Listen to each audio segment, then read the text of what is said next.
Hello everyone, I am Dr. Anil Shiratti, a professor and consultant at Jain College of Engineering, Belgavi, Karnataka. So today I'll start with session 6, that is the second session on future of automated factories. In the last class we have saw related to Industrial 4.0, how the Industrial 4.0 was born, okay, and what are the basics of Industrial 4.0, we saw it. In today's class we will see why Industrial 4.0 is so important and why it is needed in today's scenario. So you can see there are mainly 6 parameters because of which we need Industrial 4.0. So first is increased productivity. Okay. So what do you mean by increased productivity? So we have to see that we should completely utilize the manufacturing sector or the plant. So what increased productivity means is we should use the machine to its fullest extent. For example, we have to use the machine for complete 24 hours. Okay, maybe in the shifts or whatever may be the matter. Now, second is not only we have to increase the productivity, but also we have to produce the parts at a faster rate. So why we need at a faster rate? So that your competitor cannot make the product fast and it can reach to the customer at a faster rate. So we have to increase the productivity, plus we have to have innovative ideas which will lead to a faster production of that product. Now you are increasing the productivity, you want the parts to be manufactured faster rate, but there will be no compromise on the quality side. So even you are increasing the productivity, doing the faster production, but there will be no compromise on the quality of the product. Now everyone knows in today's world the product life cycle has reduced a lot. What it means is the life of any product is becoming smaller and smaller. So because of that, always there will be a change in the product. So maybe I have launched one car and then maybe after 1 year I have to put a next model of that one. So I cannot change the complete factory for that one. It may not be possible. So whatever the manufacturing facility should be capable of doing mass customization or sudden changes, whatever happens, it should take care of that one and start again producing completely at a higher rate and also at a faster production rate. Now during the Industrial 4.4, the main thing is we are collecting a lot of data in digital form. So it may be related to the customer feedback, okay, customer requirement, or maybe within the plant it may be a production facility data, or it may be a design data, or it may be a quality control data. All this data is saved in digital form, and this will help you to improve your decision in the future.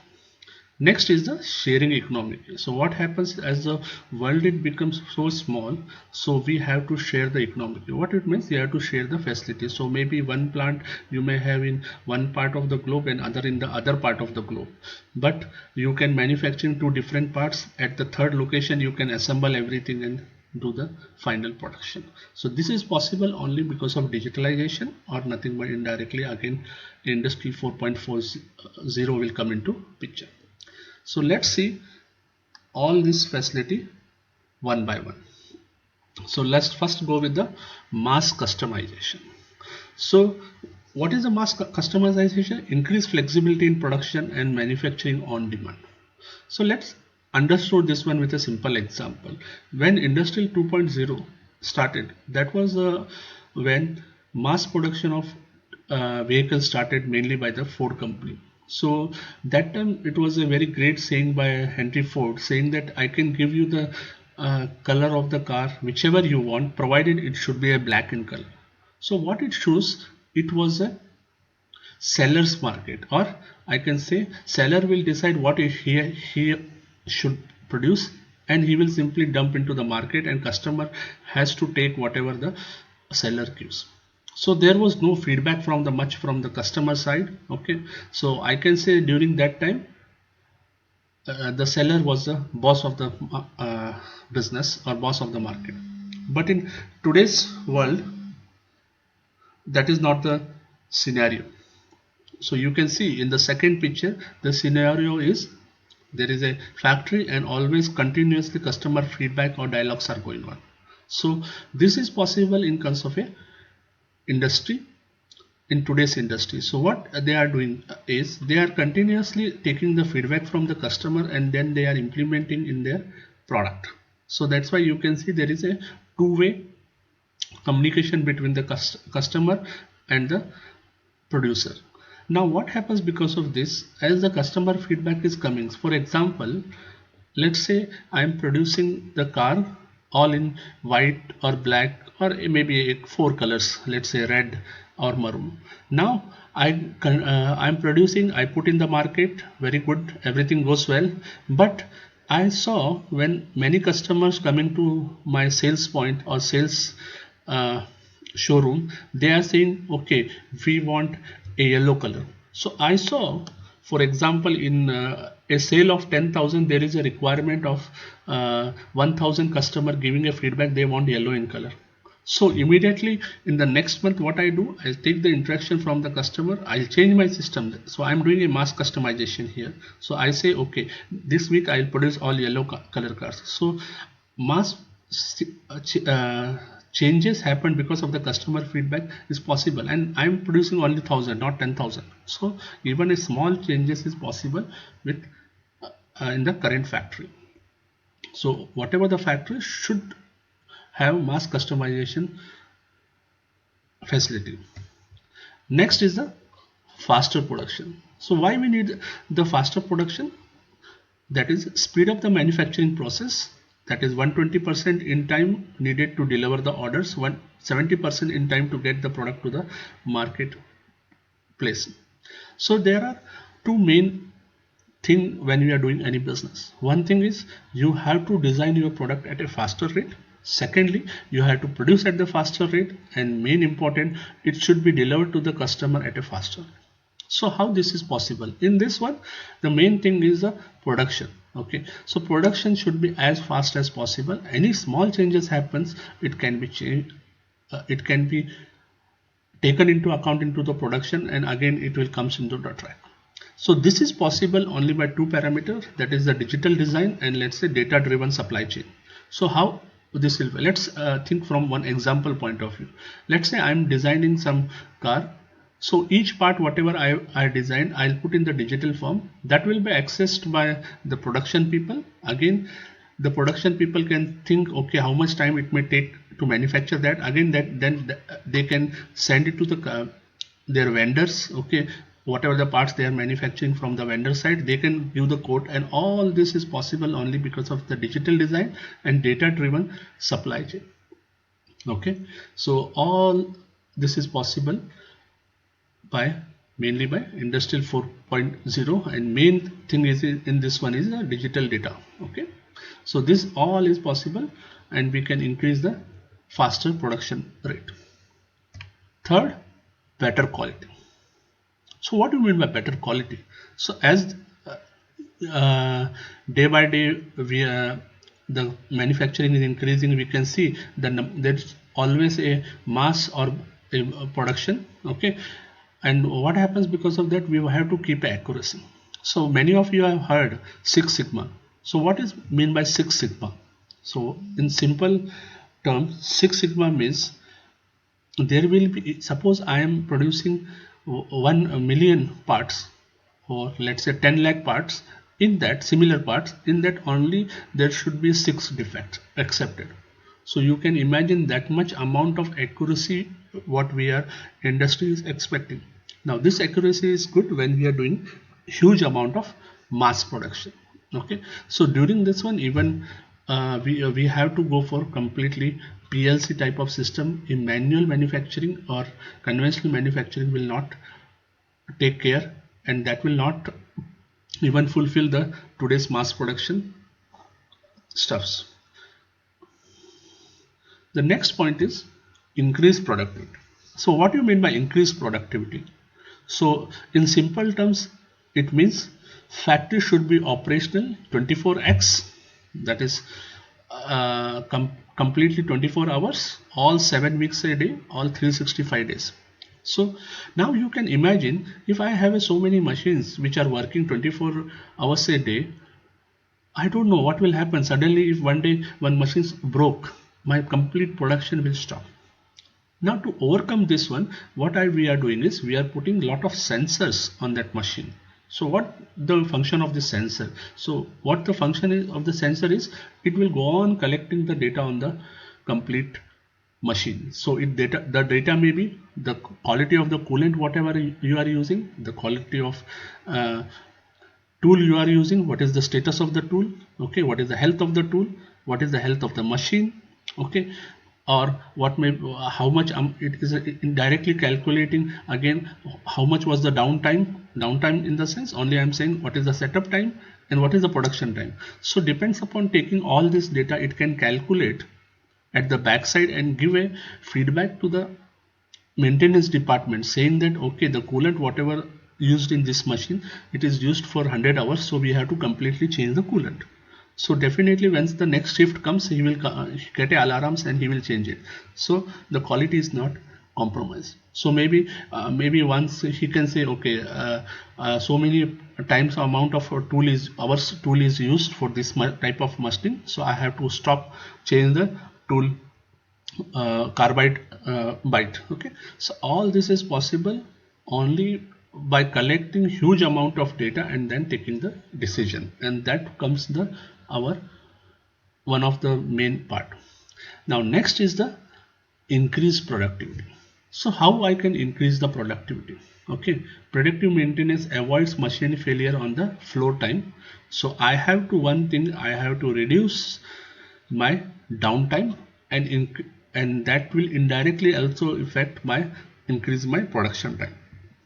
So see, one of the studies shows that predictive maintenance will help companies to save indirectly $630 billion by 2025. Now there are three types of maintenance. One is the corrective, planned, and predictive maintenance. So what is the corrective maintenance? Repair it after it breaks.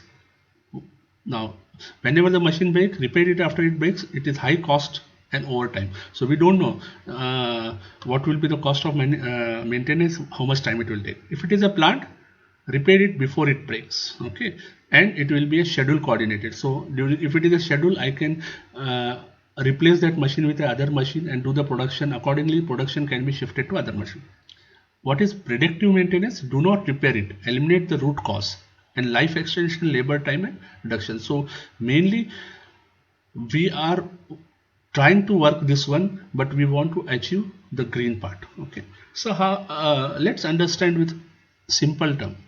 If lot of sensors are put on the machine and we are go on collecting the data, so all this data can be easily collected by maintenance department. So once they got, as in told you in the last slide, if I go on collecting the data of the coolant used and the tool, I can plant, that is the plant maintenance, saying that okay, after so many hours I have to change the coolant. So maybe on next day I go and change the coolant or change the tool. So this is my plant maintenance. So what do you mean by productive maintenance? So what happens when I go on collecting the data for few days, I found that one part will fail after 80 hours say. So that is before 80 hours comes, I will directly change that part. So all this data, whatever earlier collected, it will be used to do predictive maintenance or decision making in the future. So what will happen because of this? The downtime will go down. Okay, so it should be as less as possible, and indirectly when the downtime is less, definitely the production of the plant will increase. The next is sharing economy. So how this sharing economic industry 4.0, the main component, digitalization. So what happens, you can see all the other parts of within the factory, outside the factory with customers are interconnected. Not only that, different factories will speak to each other. So I may have 4 plants, one may be in India, one may be in let's say other part of in UK, one part may be in the China. So I don't know what happened in the X factory or Y factory. Okay, so the simple example of this one I can give is Airbus. So Airbus, if you see, that is a aeroplane manufacturing company. They have 10,000 vendors. Yes, they have more than 10,000 vendors. So you can imagine all that 10,000 parts produced at different parts of the world, they should arrive at one location, that is Toulouse in France, and there what the complete assembly happens. And some parts will be pre-assembled at one location and comes. For example, in one of the UK, you can get the complete wings are assembled, and that goes to the Toulouse, and then it will be connected to the main component of the aeroplane. So what happens, this is possible only because of digital. So I should have a track of my supply chain where it is reached, so accordingly I can do the plan my production. So that is possible when there is a live tracking system is there. Okay, plus suppose I know I need one part at some few days, so I can, if I track the status of the other factory, I can know, okay, that part is possible after 1 day, so I can go ahead plan my products. So all this in this one, the main component is Internet of Things. Now the next is improved decision making. How a decision can be improved? With access to factory and cross market data, decision makers can predict, respond and adapt to the factory needs and market trend. So if you are collecting lot of data, that data will help you to make the decision in the future. So for example, if I'm go on collecting the customer feedback for my few of the car models, I will come to know, okay, customers are liking one model very specifically. There is a huge demand to that model. Again, I can go, okay, the demand is more for white color, not for other color. So accordingly, I can take a decision, okay, during festival season, I have to produce this model more, okay, and plus I can say this model in this specific color should be produced more. So accordingly, definitely my decision has improved and it will increase indirectly in the profit. Same thing is applicable when you are doing a production. So when I'm collecting lot of data about the machine, I can plan my maintenance accordingly. So thank you very much. So this ends the need of industrial 4.0. Okay, so we saw 6 main parameters why we are going towards industrial 4.0. So if you have any questions, you can contact me on the email ID given, that is anilshirati@gmail.com, or even you can contact me on my mobile number. Thank you everyone. I request everyone to subscribe to the channel. Thank you. Have a nice day.